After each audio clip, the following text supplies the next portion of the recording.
sëriñ Ahmadou Bass jàmbaari sëriñ Touba ji sëriñ Ahmadou Bass jàmbaari sëriñ Touba ji moo andil giléem gi sëriñ Moutara Bass di magam di xalifaab sëriñ Mbaye Bass xalifaab sëriñ Mor Wali Bass giléem gu toll nii mu andi ko ci màggal gi at mu jot mu baax a koo def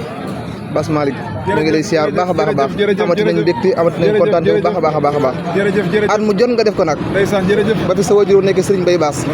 ba léegi sa mag ju baax ji sëriñ Moutala Bass nekk fi at mu jot nga indi ko giléem gi nga xam ne lu mu gàtt gàtt jëriñ ko million moom Bass Malick ñu ngi lay sant bu baax a baax a baax a baax alhamdulilah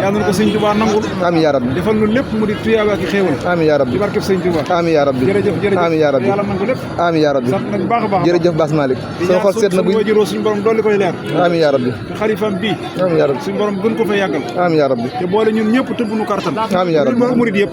amiin yaa rabbi wuy ma ba soññ nga taalibe yi nag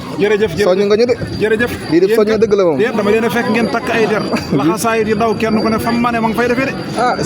soññ nga jaaj nga ñu soññ nga ñu soññaat ngeen ma Bass yaa ñu soññ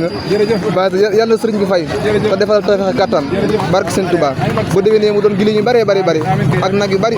taraanga ju bëri topp ci ak wërsëg barke sëñ Touba barke màggal gi jërëjëf Bass Malick